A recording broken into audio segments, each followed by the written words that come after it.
વિદ્યાર્થી મિત્રો, જય શ્રી કૃષ્ણ, જય હિન્દ. આપણે લાસ્ટ લેક્ચરની અંદર છે બેટા એ જોયું હતું કે યુનિટ નંબર 3 એનું રીડ 1 અને હવે એના લાસ્ટ બે પેરેગ્રાફ છે જેને આપણે જોવાના છીએ. Thanks to nature and thanks to the strength of women, the mixed natural oak forest are now recovering in all parts of Gadwal. Thanks to nature એટલે કે કુદરતનો આભાર, and thanks to the strength, thanks મતલબ કે આભાર, to the strength એટલે કે શક્તિ of women એટલે કે સ્ત્રીઓની, the mixed natural oak forest, mix એટલે કે મિશ્ર, નેચરલ મતલબ કે કુદરતી, ઓક ફોરેસ્ટ એટલે કે ઓકના જંગલો, આર નાવ રિકવરિંગ એ ફરીથી છે, રિકવરિંગ મતલબ કે છે એનું સર્જન થઈ રહ્યું છે, પુનઃનિર્માણ થઈ રહ્યું છે in all parts of Garhwal, ગઢવાલના બધા જ ભાગની અંદર. પાર્ટ્સ મતલબ કે ભાગ. એક તો કુદરતનો આભાર અને સ્ત્રીઓની શક્તિઓનો આભાર કે જે મિશ્ર કુદરતી ઓકના જે જંગલો છે એ હવે ગઢવાલના બધા જ પ્રદેશોની અંદર શું થઈ રહ્યા છે તો કે ફરીથી એનું સર્જન થઈ રહ્યું છે. પરંતુ the women steel have to be very vigilant. પરંતુ સ્ત્રીઓને છે હજી પણ have to be very vigilant, ખૂબ જ સાવધાન બનવું પડે તેમ છે. વિજિલન્ટ મતલબ કે સાવધાન. In 1980, for example, the Mahila Mangal Dal agreed to help the forest department in tree planting. In 1980, 1980 for example, ઉદાહરણ તરીકે the મહિલા મંગલ દલ, જે મહિલા મંગલ દલ છે, એગ્રીડ એ સહમત થયું ટુ હેલ્પ એટલે કે મદદ કરવા માટે ધ ફોરેસ્ટ ડિપાર્ટમેન્ટ એટલે કે વન વિભાગને ઇન ટ્રી પ્લાન્ટિંગ એટલે કે વૃક્ષારોપણની અંદર. 1980 ઉદાહરણ તરીકે મહિલા મંગલ દળ છે ને તે વનને મદદ કરવા માટે છે તે કેવું થઈ ગયું, તૈયાર થઈ ગયું શેમાં તો કે વૃક્ષારોપણની અંદર. ઓકે, તો આપણે જે વાત કરતા હતા કે એમણે ટૂંકમાં નક્કી કર્યું કે એ લોકો છે ને વન વિભાગને મદદ કરશે કે ભાઈ વૃક્ષારોપણ કરવા અમે તમને હેલ્પ કરીએ. They dug 15,000 pits, but then they found that the department was only interested in planting poplars. They dug, એ લોકોએ ખોદી નાખ્યા. ડગનો મતલબ થાય ખોદી નાખવું. 15,000 pits, 15,000 ખાડા ખોદ્યા. But then, પરંતુ પછી they found that, એ લોકોને એ વાતની ખબર પડી that the department was only interested, કે જે વિભાગ છે ને એને ફક્ત રસ હતો ઇન પ્લાન્ટિંગ પોપ્લર્સ. શેમાં તો કે પોપ્લર જે છે એને રોપવામાં, બરાબર, એને વાવવામાં. હવે આ પોપ્લર છે ને બેટા એ છોડનું નામ છે, વૃક્ષનું નામ છે. એ શું કહેવાય એ હમણાં આગળ આવશે. હવે એ મહિલા મંગલ દળે નક્કી કર્યું કે ભાઈ આપણે વન વિભાગને છે મદદ કરશું, બરાબર. તો એ મદદ કરવા એણે 15,000 ખાડા ખોદ્યા, બરાબર. અને પછી એ લોકોને ખબર પડી કે જે વન વિભાગ છે ને એને તો ખાલી પોપ્લર નામના જે છોડ છે, જે વિદેશી છોડ છે એ જ વાવવામાં રસ હતો. The women refused to allow the planting of the poplar, which is a foreign commercial tree. The women, સ્ત્રીઓ, refused એને ના પાડી દીધી. રિફ્યુઝ મતલબ કે ના પાડવી. ટુ અલાવ એટલે કે પરવાનગી આપવાની. ધ પ્લાન્ટિંગ એટલે કે રોપવાનું. ઓફ ધ પોપ્લરને રોપવાનું. Which is a foreign commercial tree, કે જે એક વિદેશી, ફોરેન મતલબ કે એક વિદેશી, કોમર્શિયલ ટ્રી મતલબ કે એક ઔદ્યોગિક વૃક્ષ છે. આ એક વિદેશનું ઔદ્યોગિક વૃક્ષ છે કે જેમાંથી સ્પેશિયલી છે ઉદ્યોગો માટે છે એનો યુઝ કરવામાં આવતો હોય. તો એ જે છે ને વાવવાને એણે શું કરી દીધું તો કે એણે ના પાડી દીધી કે ભાઈ અમે જે છે એ તમને છે એ ઔદ્યોગિક જે આ છે વૃક્ષ પોપ્લર એ ત્યાં વાવવા દઈશું નહીં. કોણે ના પાડી દીધી તો કે મહિલા મંગલ દળ જે છે એણે ના પાડી દીધી. Instead, they forced the forest department to plant different kind of indigenous fodder trees that would benefit them directly. Instead મતલબ કે એને બદલે, ઇન્સ્ટેડનો મતલબ થાય ને બદલે. they forced એણે છે ને દબાણ કર્યું. ફોર્સ મતલબ કે દબાણ કર્યું. ધ ફોરેસ્ટ ડિપાર્ટમેન્ટ એટલે કે વન વિભાગને ટુ પ્લાન્ટ એટલે કે વાવવા માટે ડિફરન્ટ કાઇન્ડ્સ ઓફ એટલે કે અલગ અલગ પ્રકારના ઇન્ડિજનસ ફોડર ટ્રી, ઇન્ડિજનસ મતલબ કે છે પ્રાદેશિક, ફોડર ટ્રી ચારા માટેના વૃક્ષો, ફોડર મતલબ કે ચારો, ટ્રી એટલે કે વૃક્ષો, ધેટ વુડ બેનિફિટ કે જે લાભ આપશે, ધેમ એટલે કે તેને, ડાયરેક્ટલી મતલબ કે પ્રત્યક્ષ રીતે. હવે એને બદલે છે ને એણે શું કર્યું તો કે એણે વન વિભાગને દબાણ કર્યું કે એ લોકો વિવિધ પ્રકારના પ્રાદેશિક ચારા માટેના વૃક્ષો છે ને વાવે કે જેનાથી એ સ્ત્રીઓને છે પ્રત્યક્ષ લાભ મળે. કારણ કે જો એ ઔદ્યોગિક વૃક્ષો વાવશે બરાબર તો એમાંથી ફાયદો ફક્ત કોને થવાનો છે? ગવર્મેન્ટને, સરકારને.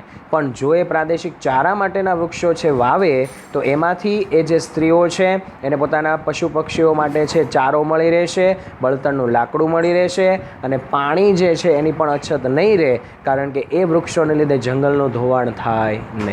બરાબર, આગળ જોઈએ આપણે.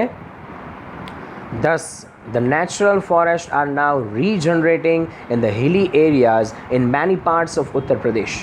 Thus એટલે કે આવી રીતે, the natural forest, કુદરતી જંગલો, આર નાવ રીજનરેટિંગ, એનું ફરીથી સર્જન થઈ રહ્યું છે, ઇન ધ હિલી એરિયા એટલે કે ટેકરીવાળા વિસ્તાર, હિલી મતલબ કે ટેકરીવાળું, એરિયા મતલબ કે વિસ્તાર, in many parts of Uttar Pradesh, ઉત્તર પ્રદેશના ઘણા બધા ભાગની અંદર. હવે જે કુદરતી જંગલો છે ટેકરીવાળા વિસ્તારમાં નહીં, પાછા ઉત્તર પ્રદેશના ઘણા બધા ભાગમાં એનું શું થઈ રહ્યું છે તો કે ફરીથી સર્જન થઈ રહ્યું છે. In addition to supporting local agriculture and animal husbandry, the regenerated forests have reduced the intensity of floods and soil erosion and have ensured a permanent water supply.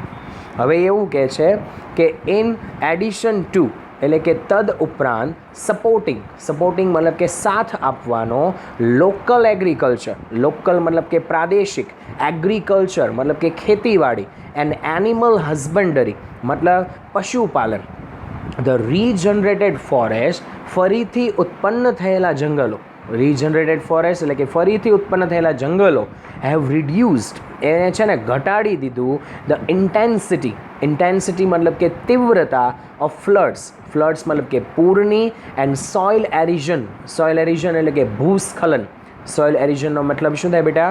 ભૂસ્ખલન. એન્ડ હેવ એન્શ્યોર્ડ અને એણે ખાતરી કરાવી અ પરમેનન્ટ વોટર સપ્લાય એટલે કે કાયમી પાણી પુરવઠો, પરમેનન્ટ એટલે કે કાયમી, વોટર સપ્લાય એટલે કે પાણી પુરવઠાની. હવે છે ને જે આના ઉપરાંત બીજો શું ફાયદો થયો? એક તો હિલી એરિયામાં છે ફરીથી નવા જંગલો તો આવી ગયા, પણ એણે છે પ્રાદેશિક ખેતી છે એને પણ સાથ આપ્યો, પશુપાલનને પણ સપોર્ટ મળ્યો, અને જે નવા ઉત્પન્ન થયેલા જંગલો છે એણે પૂર, ભૂસ્ખલન આ બધાની તીવ્રતા છે ને ઘટાડી દીધી અને કાયમીપણે પાણી પુરવઠો છે એની ખાતરી આપી દીધી. The practice of community protection of forest has spread to many neighboring villages. The practice મતલબ કે કાર્ય of community protection એટલે કે સમાજ દ્વારા રક્ષણ, કોમ્યુનિટી મતલબ કે સમાજ, પ્રોટેક્શન મતલબ કે રક્ષણ, ઓફ ફોરેસ્ટ મતલબ કે જંગલોનું, હેઝ સ્પ્રેડ એ છે ને ફેલાઈ ગયું, સ્પ્રેડનો મતલબ થાય ફેલાઈ જવું, ટુ મેની નેબરિંગ વિલેજીસ ઘણા બધા છે, નેબરિંગ વિલેજીસ મતલબ કે આસપાસના ગામડાઓની અંદર. હવે છે ને સમાજ દ્વારા છે જંગલોનું રક્ષણ કરવા માટેનું જે કાર્ય છે એ આજુબાજુના જે ગામડાઓ છે એની અંદર શું થઈ ગયું તો કે ફેલાઈ ગયું. ટૂંકમાં બધે જ આ ચર્ચા જે છે તે શું થઈ ગઈ તો કે ફેલાઈ ગઈ. ઇન ફેક્ટ હકીકતમાં this is probably the only effective way to tackle this terribly urgent national task. In fact હકીકતમાં ધીસ ઇઝ પ્રોબેબલી આ જે છે ને તે લગભગ, પ્રોબેબલી મતલબ કે લગભગ, ધ ઓનલી ઇફેક્ટિવ વે એકમાત્ર અસરકારક રસ્તો છે. ઓનલી એટલે કે એકમાત્ર, ઇફેક્ટિવ એટલે કે અસરકારક, વે મતલબ કે રસ્તો, ટુ ટેકલ મતલબ કે સંભાળવા માટે, ધીસ ટેરિબલી એટલે કે આ ભયાનક, ટેરિબલી મતલબ કે ભયાનક, અર્જન્ટ એટલે કે તાત્કાલિક, નેશનલ ટાસ્ક રાષ્ટ્રીય કાર્ય માટે. અને એણે સાથે સાથે એવું પણ કીધું કે હકીકતમાં લગભગ આ એકમાત્ર અસરકારક રસ્તો છે જે આ ખૂબ જ ભયાનક જે તાત્કાલિક રાષ્ટ્રીય કાર્ય છે એને કરવા માટેનું. મતલબ કે જંગલોને જો બચાવવા હોય અને જંગલોના નાશ થવાથી જે કુદરતી હોનારતો આવી શકે છે એનાથી બચવું હોય તો આપણે પણ બધાએ જાતે કાર્ય કરવું પડે. સરકારની રાહે છે રહીએ તો કાંઈ થશે નહીં, કારણ કે બધું જ ગવર્મેન્ટ નહીં કરે, બરાબર છે, કારણ કે એમને જે છે એ બધા લોકોની સાથે કંઈ લેવા દેવા નથી, એ પોતાનું ધ્યાન રાખે છે, તો આપણે પણ પછી આપણું ધ્યાન રાખવું પડશે. આજે સરસ મજાનું ચિપકો આંદોલનનું યુનિટ હતું. આના પછી આપણે જોવાના છે એના ક્વેશ્ચન્સ. ઓકે, તો હવે આપણે જઈએ એના ક્વેશ્ચન્સમાં. તો ક્વેશ્ચન્સની અંદર છે બેટા ફર્સ્ટની અંદર how did the tree lovers save deodar forest. How did કેવી રીતે ધ ટ્રી લવર્સ મતલબ કે વૃક્ષના ચાહકો સેવ એણે બચાવ્યા દેવદાર ફોરેસ્ટ દેવદારના જંગલોને. હવે જે વૃક્ષના ચાહકો છે એમણે દેવદારના જે જંગલો છે એને કેવી રીતે બચાવ્યા. સેકન્ડ છે હુ વર શ્રી સુંદર બહુગુણ એન્ડ શ્રી ચંડી પ્રસાદ. શ્રી સુંદર બહુગુણ અને શ્રી ચંડી પ્રસાદ છે તે કોણ હતા. પછી સેકન્ડની અંદર first what is our fundamental duty as per our constitution. આપણા બંધારણ પ્રમાણે આપણી મૂળભૂત ફરજ કઈ છે. આપણા બંધારણ પ્રમાણે આપણી મૂળભૂત ફરજ કઈ છે. Second vote is hour moral duty. આપણી મૂળભૂત ફરજ શું છે. આપણી મૂળભૂત ફરજ શું છે. નેક્સ્ટ થર્ડની અંદર ફર્સ્ટ છે what kind of forest grow in the Himalayas. હિમાલયની અંદર કેવા પ્રકારના જંગલો છે તે વિકસે છે અથવા તો ઉગે છે. Second how are forest the foundation of the whole economy of the hill village. કેવી રીતે ટેકરીવાળા ગામડાઓની અંદર જંગલો જે છે તે સંપૂર્ણ અર્થતંત્રનો પાયો છે. કેવી રીતે ટેકરીવાળા ગામોની અંદર જંગલો જે છે સંપૂર્ણ અર્થતંત્રનો પાયો છે. ફોર્થની અંદર first what is the impact of the grassroot struggle against the commercial cutting of the Himalaya forest of Uttar Pradesh. What is the impact શું અસર આવી ઓફ ધ ગ્રાસરૂટ સ્ટ્રગલ એટલે કે મૂળભૂત સંઘર્ષની અગેન્સ્ટ ધ કોમર્શિયલ કટિંગ ઔદ્યોગિક કાપવાનું of the Himalaya forest of Uttar Pradesh. ઉત્તર પ્રદેશના હિમાલયના જંગલોને.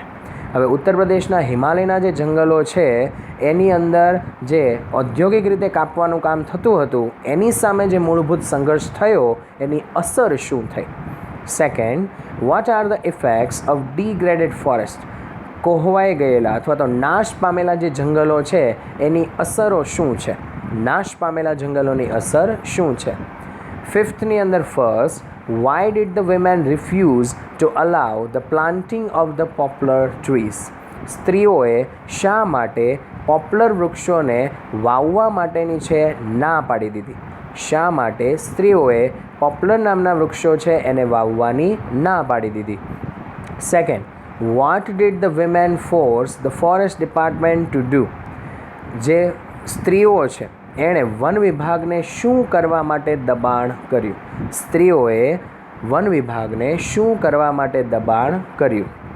ત્યાર પછી બેટા તમારા માટે મૂકેલી છે શોર્ટ નોટ અને એ શોર્ટ નોટ જે છે જેનું નામ શું છે ચિપકો મુમેન્ટ. આ યુનિટમાંથી તમારે આ એક જ શોર્ટ નોટ કરવાની છે. ઓકે, તો અહીંયા આપણે યુનિટ નંબર 3 જે છે એનું રીડ 1 જે છે એને ક્વેશ્ચન આન્સર સહિત છે તે શું કરીએ છીએ પૂરું કરીએ છીએ. હવે આપણે જવાના છીએ યુનિટ નંબર 3 એના રીડ 2માં કે જેની અંદર એક શું આપેલી છે તમને સરસ મજાની પોયમ આપેલી છે. તો હવે આપણે એ પોયમની અંદર જઈએ. ઓકે, તો હવે વિદ્યાર્થી મિત્રો આપણે જે છે જોવાનું છે યુનિટ નંબર 3 અને એનું રીડ 2. પણ સૌથી પહેલાં છે બેટા આપણે એના ગ્લોસરીના શબ્દો જોઈ લઈએ. તો ગ્લોસરીમાં પહેલો શબ્દ આપેલો છે તમને સ્પેર. સ્પેર મતલબ કે ઈજા પહોંચાડવી નહીં અથવા તો રહેવા દેવું. બીજો શબ્દ આપ્યો છે તમને શેલ્ટર અને બાજુમાં વી કરેલો છે. એ વીનો મતલબ થાય વર્બ. વર્બ મતલબ કે ક્રિયાપદ અને એનું ગુજરાતી થશે શેલ્ટરનું આશ્રય. બરાબર, જ્યાં રક્ષણ મળે આશ્રય મળે એને કહેવાય શેલ્ટર. પછી છે એક્સ. એનો મતલબ થાય કુહાડી. પછી અહીંયા જો બેટા વર્ડ છે HEW, આ ઓલ્ડ ઇંગ્લિશનો શબ્દ છે, બરાબર. એક્સનો સ્પેલિંગ પણ બાજુમાં તમે વાંચો તો AX છે, ખરેખર શું થાય સ્પેલિંગ AXE, પણ આ ઓલ્ડ ઇંગ્લિશના વર્ડ છે બધા. એક્સ મતલબ ત્યાં આપણે લીધું કુહાડી, એમાં અહીંયા યુ છે ને એ કટનો છે, ઓલ્ડ ઇંગ્લિશનો વર્ડ છે. યુનો મતલબ થાય કાપવું. પછી લખેલું છે ફોર બિયર. ફોર બિયરનો મતલબ જે છે એ થાય અંકુશ રાખવો. ફોર બિયર મતલબ કે અંકુશ રાખવો. ત્યાર પછી છે અર્થ બાઉન્ડ. અર્થ બાઉન્ડ જે છે એનો મતલબ થાય મૂળ. અર્થ બાઉન્ડ મતલબ કે મૂળ. પછી ગશિંગ. ગશિંગ મતલબ કે ઉભરાતું અથવા તો વધુ પડતું, બરાબર. તો આ છે તમારા શબ્દો. હવે આપણે છે ફરીથી જઈએ આપણી પોયમની અંદર. સૌથી પહેલાં તો બેટા છે હું પોયમનું તમારા માટે ટ્રાન્સલેશન કરીશ, અને ટ્રાન્સલેશન કર્યા પછી આપણે સમજીએ કે આ પોયમ છે તે આપણને શું કહેવા માંગે છે. તો પહેલાં તો ટાઇટલ એવું છે કે વુડમેન. વુડમેનનો મતલબ શું થાય? કઠિયારો. જે વૃક્ષો કાપતો હોય એને કહેવામાં આવે વુડમેન. Spare that tree. તું એ વૃક્ષને રહેવા દે. સ્પેર મતલબ કે હાનિ ન પહોંચાડ. ધેટ ટ્રી એટલે કે પહેલાં વૃક્ષને. પહેલાં વૃક્ષને તું હાનિ પહોંચાડીશ નહીં. હવે આપણે જોઈએ કે જ્યોર્જ પોપ મોરિસ, જે આપણા કવિનું નામ છે, જે નીચે જુઓ તમે કોર્નરમાં જોઈ શકો છો, લખેલું છે જ્યોર્જ મોરિસ, બરાબર. એટલે એને વાંચવામાં પણ ધ્યાન રાખવાનું છે, નહીં તો ઘણા પાછા એને વિચિત્ર વાંચશે. હવે જોઈએ આપણે woodman spare that tree. Woodman કઠિયારા, સ્પેર ધેટ ટ્રી, તું એ વૃક્ષને હાનિ પહોંચાડીશ નહીં. કઠિયારા, તું એ વૃક્ષને હાનિ પહોંચાડીશ નહીં. ટચ નોટ અ સિંગલ બો. ટચ નોટ, તારે સ્પર્શ કરવાનો નથી. અ સિંગલ બો, એક પણ ડાળીને. બો, બોનો મતલબ શું થાય બેટા? ડાળી. તારે છે ને કે એક પણ ડાળીને સ્પર્શ કરવાનો નથી. In youth it sheltered me. In youth મતલબ કે યુવાનીની અંદર ઇટ શેલ્ટર્ડ મી, એણે મને આશ્રય આપ્યો છે, રક્ષણ આપ્યું છે. શેલ્ટર્ડ એટલે કે આશ્રય આપવો, રક્ષણ આપવું. And I will protect it નાવ, અને હવે છે ને કે હું છે એને રક્ષણ આપીશ અથવા તો હું એનું રક્ષણ કરીશ. પ્રોટેક્ટ એટલે કે રક્ષણ કરવું. It was my forefather's hand. બેટા ખાસ જોજો, ત્યાં તમને લખેલું એવું દેખાય છે ટ્વાસ, પણ ખરેખર એ ટ્વાસ નથી. આગળ જો એપોસ્ટ્રોફી કરેલો છે, એટલે એ આખો શબ્દ શું થાય? It was. It was my forefather's hand. એ છે ને મારા પૂર્વજોના હાથે. ફોર ફાધર એટલે ચાર પપ્પા નહીં હો, નહીં તો ઘણા પાસે કે ફોર ફાધર એટલે ચાર પપ્પા, બરાબર. પણ ફોરનો સ્પેલિંગ વાંચજો બરાબર, FORE છે હો, એટલે FOR નથી, નહીં તો ઘણા પાસે FOUR નથી, ને તો એમ કે ચાર થાય સર, તમારે ભૂલ થાય, ચાર પપ્પા લખ્યું છે, એવું નથી લખ્યું બેટા. It was my forefather's hand. એ મારા પૂર્વજોના હાથે, મારા વડીલોના હાથે. That place it near his cot. That place it, કે જે લોકોએ એને વાવ્યો હતો, રોપ્યો હતો. નિયર હિઝ કોટ એટલે કે એમના પલંગની નજીક, એમના ખાટલાની નજીક. કોટ, કોટનું ગુજરાત તે પલંગ અથવા તો ખાટલો. There woodman let it stand. There woodman, ત્યાં કઠિયારા. લેટ ઇટ સ્ટેન્ડ, તું એને છે ને એ કે ઊભું રહેવા દે. તારે એ કે વૃક્ષને ત્યાં છે ઊભું રહેવા દેવાનું છે. થાય axe shall harm it not. થાય, જો બેટા ધ્યાન આપજો, આ ઓલ્ડ ઇંગ્લિશ છે, THY, એનું અત્યારના ઇંગ્લિશ પ્રમાણે થાય યોર, YOUR. અને એક્સ જે લખેલું છે એનું હમણાં જ તમને મેં વાત કરી એમ AXE. તો થાયનો મતલબ થશે યોર, મતલબ કે તમારું. એક્સ એનો મતલબ થશે કુહાડી. શેલ હાર્મ ઇટ નોટ, એને નુકસાન પહોંચાડવું જોઈએ નહીં, એને ઈજા પહોંચાડવી જોઈએ નહીં. એ કે તારી જે કુહાડી છે ને એ કે એને ત્યાં ઈજા પહોંચાડવી જોઈએ નહીં. દેટ ઓલ્ડ ફેમિલિયર ટ્રી, એ છે ને એ કે એકદમ જૂનું ફેમિલિયર ટ્રી, એ અમારું છે કૌટુંબિક વૃક્ષ છે, અમારું જાણીતું વૃક્ષ છે. Whose glory and renown. Whose glory, કે જેની કીર્તિ, એન્ડ રિનોન, અને જેની ખ્યાતિ. ગ્લોરી એટલે કે છે એની કીર્તિ, રિનોન મતલબ કે એની ખ્યાતિ, જે પ્રખ્યાત થઈ ગયું એને કહેવાય renown. Are spread over land and sea. Are spread એ ફેલાઈ ગયું છે, લેન્ડ એન્ડ સી મતલબ કે ચારે બાજુ. અહીંયા લેન્ડ એન્ડ સી એટલે એવું ગુજરાતી નથી કરવાનું કે જમીન ઉપર અને દરિયા ઉપર એની કીર્તિ અને ખ્યાતિ ફેલાઈ ગઈ છે, બરાબર. એનો કહેવાનો મતલબ એવો છે કે ચારે બાજુ જે છે ને એ શું થઈ ગયું છે, તો કે એની ખ્યાતિ અને કીર્તિ ફેલાઈ ગઈ છે. And wouldst you it down. And wouldst, આ વુડસ્ટ મતલબ થશે વુડ. થ્યુનો મતલબ થશે યુ, અને યુનો મતલબ થશે cut, CUT. And would you cut it down, અને શું કે તું છે એને કાપી નાખીશ. એ કે તું જે છે આટલું એ કે જે વૃક્ષ જેની કીર્તિ ખ્યાતિ છે, અમારા પૂર્વજોને વાવ્યું છે, અમારું કૌટુંબિક વૃક્ષ છે, અને તું એ કે એને કાપી નાખીશ. વુડમેન ફોરબિયર થાય સ્ટ્રોક. વુડમેન કઠિયારા ફોરબિયર મતલબ કે રોકી લેજે, થાય સ્ટ્રોક એટલે કે તારા પ્રહારને. થાય મતલબ અહીંયા યોર, પાછું ભૂલી નહીં જતા. સ્ટ્રોક એટલે કે પ્રહારને. તું એ કે તારા પ્રહારને છે ને એ કે રોકી લેજે. Cut not its earthbound ties. Cut not તું કાપતો નહીં, ઇટ્સ અર્થ બાઉન્ડ ટાઈઝ એટલે કે એના મૂળને. અર્થ બાઉન્ડ ટાઈઝ અને ગુજરાતી બેટા શું થાય? મૂળ. અને એનો સમાનાર્થી થાય રૂટ, ROOT. ઓહ અરે, spare that aged oak. Spare તું છે ને એ કે રહેવા દે. ધેટ એજ ઓક એટલે કે તે ખૂબ જ જૂનું ઓક. ઓક મતલબ કે ઊંચા વૃક્ષને. તું એ કે એ ઊંચા વૃક્ષને, જૂના પુરાણા વૃક્ષને છે રહેવા દે, એને હાનિ પહોંચાડીશ નહીં. Now touching to the sky, now towering to the sky. અને હવે એવું થયું છે, ટાવરિંગ મતલબ કે ઊંચું થવું, ટુ ધ સ્કાય આકાશ સુધી. ખરેખર બેટા આકાશ સુધી વૃક્ષ ઊંચું ન થાય, પણ આ લોકોએ ખાલી એક રૂઢિપ્રયોગ વાપર્યો છે કે આ વૃક્ષ ટૂંકમાં કેવું થઈ ગયું છે? બહુ ઊંચું થઈ ગયું છે, બરાબર. એની હાઇટ ટૂંકમાં ઘણી બધી વધી ગઈ છે. When but an idle boy. When એટલે કે જ્યારે, બટ એન આઇડલ બોય હું એ કે છે ને એક આળસુ છોકરો હતો. આઇડલનું ગુજરાતી બેટા શું થાય? આળસુ. આઈ સોટ ઇટ્સ ગ્રેટફુલ શેડ. આઈ સોટ મેં છે ને એ કે મેળવ્યો, ઇટ્સ ગ્રેટફુલ એટલે કે તેનો આભારી. શેડ મતલબ કે છાંયો. એ કે જ્યારે હું એક આળસુ છોકરો હતો ત્યારે મેં એનો છે ને કે છાંયો જે છે એને શું કર્યો છે? મેળવ્યો છે, આભારી છાંયો. In all their gushing joy. In all એટલે કે એમના છે ઓલ બધા જ, ધેર ગશિંગ જોય એના ઉભરાતા આનંદમાં. ગશિંગ મતલબ કે ઉભરાતું, જોય એટલે કે આનંદ. એના ઉભરાતા આનંદની અંદર here to my sister's played. Here મતલબ કે અહીંયા, ટુ માય સિસ્ટર્સ મારી જે બહેનો છે, પ્લેડ મતલબ કે રમી હતી. એ કે અહીંયા જે છે એ મારી બહેનો જે છે ને એ પણ શું કરતી હતી? રમતી હતી. My mother kissed me here. My mother મારી જે માતા છે, કિસ્ડ મી હિયર એણે મને છે અહીંયા વાલી કરી હતી. કારણ કે નાના બાળકોને તો છે એ કિસ મતલબ શું થાય? વાલી, બરાબર છે. આમ સામાન્ય રીતે કિસ મતલબ કે ચુંબન, બરાબર. એટલે કોઈ એમાં કંઈ શરમાવાની જરૂર નથી, કારણ કે મમ્મી તો કિસ કરે, એમાં કંઈ શરમાવાનું ન હોય. My mother kissed me here મારી માતા જે છે ને એ કે એણે મને ચુંબન કર્યું હતું, એણે મને વહાલ કર્યો હતો. માય ફાધર મારા જે પિતા છે, પ્રેસ્ડ માય હેન્ડ એણે મારો હાથ પકડ્યો હતો. અહીંયા બેટા પ્રેસ એટલે છે ને દબાવવું નથી લેવાનું કે મારા પપ્પાએ મારો હાથ દબાવી દીધો હતો, બરાબર છે. પપ્પા એમ કે હાથ દબાઈ ન દે, એ કંઈ થોડા ઢોર હોય તો તમારા હાથ દબાવી દે.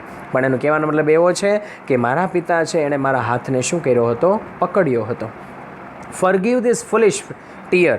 ફોરગીવ કે તું કદાચ છે ને ભૂલી જાજે. ધીસ ફુલિશ ટીયર એટલે કે આ મૂર્ખામી ભર્યા આંસુઓને. કદાચ કે તારે ભૂલવા હોય તો આ મૂર્ખામી ભર્યા આંસુઓને ભૂલી જા. But let that old oak stand. પરંતુ લેટ ધેટ ઓલ્ડ ઓક તું છે ને એ કે આ જૂના ઓક, આ વૃક્ષને સ્ટેન્ડ ઊભું રહેવા દે. પણ એ કે તારે છે એ કે આ જૂના એ કે વૃક્ષને શું કરવા દેવાનું છે? ઊભું રહેવા દેવાનું છે. તો આ જે છે ને બેટા પોયમ જે હતી એના ઉપરથી તમને ખ્યાલ આવી ગયો હશે. કવિને પોતાના આંગણામાં જે વૃક્ષ છે, બરાબર, કે જેના પૂર્વજોએ પોતાના હાથે રોપેલું છે, જે વૃક્ષની હાઇટ હવે ઘણી બધી થઈ ગઈ છે, કવિએ પોતે છે એનો છાંયો લીધો છે, એની બહેનો છે ત્યાં રમી છે, એની માતાએ એને ત્યાં વહાલ કર્યો છે, એના પિતાએ છે ત્યાં એનો હાથ પકડ્યો હતો. ટૂંકમાં ઘણી બધી લાગણીઓ, ઘણી બધી ફિલિંગ છે એ કવિની આ વૃક્ષ સાથે જોડાયેલી છે. આ કેમ પેલું નાનું બાળક હોય તો નાનપણમાં એને જે ઢીંગલી આપી હોય ને એ ઢીંગલી લઈને સૂતા હોય, બરાબર. પછી એ ઢીંગલી એક દિવસ ખાલી ન મળે ને તો રાત્રે સૂવે પણ નહીં. શું કામ? તો કે એને એ ઢીંગલી સાથે ઇમોશન આવી ગયા હોય, એની સાથે એને લાગણીઓ થઈ ગઈ હોય, બરાબર. ભલે એ ઢીંગલીમાં જીવ નથી પણ છતાંય બાળકને છે ને એ ઢીંગલી જીવ કરતાં વાલી હોય, બરાબર. એની માં ન હોય ને તો હાલે ઢીંગલી જોઈ અને ઢીંગલી પકડીને સૂઈ જાય, બરાબર છે. પરંતુ અહીંયા કવિને છે એ વૃક્ષ સાથે એવી લાગણી થઈ ગઈ છે કે પેલો કઠિયારો આવ્યો ને તો એ કઠિયારાને એને કહી દીધું કે આ વૃક્ષને હું તને કાપવા દઈશ નહીં. એ વૃક્ષે પહેલાં મારું રક્ષણ કર્યું છે, હવે હું એ વૃક્ષનું રક્ષણ કરીશ. એટલે અહીંયા ટૂંકમાં લાગણીઓના છે, અને લાગણીઓ તો છે ને બેટા એ નિર્જીવ વસ્તુઓ સાથે જોડાઈ જાય ને તો આપણે એને કાંઈ ન થવા દે. આપણી કેમ ફેવરિટ વસ્તુઓ હોય તો એ તૂટી જાય તો આપણને કેટલું દુઃખ થાય, બરાબર. અને આ મજા જ ન આવે કે મારી ફેવરિટ વસ્તુ તૂટી ગઈ, બરાબર. એટલું તો છે ને એ એના ઘરનું ફેમિલીનું કોઈ ગુજરી જાય ને એટલું દુઃખે ને ત્યારે ન થતું, એની વસ્તુ તૂટી જાય થાય ત્યારે થાય. પણ જેની સાથે ઇમોશન હોય, જેની સાથે લાગણીઓ હોય, એ વસ્તુ તૂટે એનાથી તમે દૂર થાવ ત્યારે જ તમને દુઃખ થાય. બાકી તમને છે જેની સાથે કંઈ લાગણી જ નથી, જેની સાથે કંઈ લેવા દેવા જ નથી, તો એમાં આપણે કાંઈ દુઃખ થાય નહીં. ઓકે, તો આ રીતની ઇમોશનલ એક પોએમ હતી અને આમાંથી તમને છે એવું શીખવા મળે છે કે તમારે પણ છે જો લાગણીઓના સંબંધ કોઈની સાથે હશે તો તમે એના માટે છે કાંઈ પણ કરવા માટે તૈયાર થઈ જાઓ છો, અને એના ઉદાહરણો તમે અઢળક છે સમાજમાં જોયા હોય છે. હવે આપણે આના ક્વેશ્ચન્સ જોઈ લઈએ બેટા. તો સૌથી પહેલાં તો છે પહેલા પેરેગ્રાફની અંદર પહેલું, હુ શેલ્ટર્ડ ધ પોએટ ઇન યુથ. યુવાનીમાં કવિને કોણે આશ્રય આપ્યો હતો અથવા તો કોણે રક્ષણ આપ્યું હતું. Second, who had planted the tree. વૃક્ષ જે છે એને કોણે વાવ્યું હતું, વૃક્ષ કોણે વાવ્યું હતું. Third, who પ્રોટેક્ટ્સ the tree. વૃક્ષ જે છે એનું રક્ષણ કોણ કરે છે, વૃક્ષનું રક્ષણ કોણ કરે છે. સેકન્ડમાં first, what does the poet mean by its earthbound ties. કવિ જે છે એના અર્થબાઉન્ડ ટાઈઝ એના દ્વારા શું કહેવા માંગે છે, અર્થબાઉન્ડ ટાઈઝ દ્વારા કવિ કહેવા શું માંગે છે. Second, find out different expression in which the poet ask the woodman not to cut the trees. તમારે અલગ અલગ પ્રકારના છે એક્સપ્રેશન, હાવભાવ જે છે એને શોધી કાઢવાના છે કે જેમાં કવિ જે છે કઠિયારાને વૃક્ષને ન કાપવાનું કહે છે. એવા ટૂંકમાં કઈ કઈ લાઈનો છે આ કવિતામાં આપવામાં આવી છે કે જે કઠિયારાને એવું કહી રહી છે કે તારે આ વૃક્ષને કાપવાનું નથી. ત્રીજાની અંદર પહેલું, describe the association of the poet and his family members with the tree. તમારે વર્ણન કરવાનું છે ધ એસોસિએશન મતલબ કે સંબંધ, લાગણી ઓફ ધ પોએટ એટલે કે કવિની એન્ડ હિઝ ફેમિલી મેમ્બર અને એના કુટુંબના સભ્યોની વિથ ધ ટ્રી, વૃક્ષ સાથે. વૃક્ષ સાથે કવિની અને કવિના કુટુંબના સભ્યોની શું લાગણી છે, એનું શું જોડાણ છે, એનું તમારે વર્ણન કરવાનું છે. Second, pick out the line from the stanza showing the poet's emotional attachment to the tree. તમારે એ લીટી શોધી કાઢવાની છે આ સ્ટાન્ઝામાંથી, આ પેરેગ્રાફમાંથી કે જે કવિની જે લાગણી છે કોની સાથે, તો કે વૃક્ષ સાથે જોડાણની એ દર્શાવે છે. કવિની વૃક્ષ સાથે જોડાણની જે લાગણી બતાવી રહી છે ને એ લીટી તમારે છે એ આ સ્ટાન્ઝામાંથી, આ પોએમના પેરેગ્રાફમાંથી શોધી કાઢવાની છે. તો અહીંયા આપણે છે યુનિટ નંબર 3 એના રીડ 2ને પણ ક્વેશ્ચન સહિત છે તે પૂરું કરીએ છીએ બેટા. નેક્સ્ટ લેક્ચરમાં નવા યુનિટ સાથે મળશું. ત્યાં સુધી જય શ્રી કૃષ્ણ, જય Hind, stay home, stay safe, bye bye.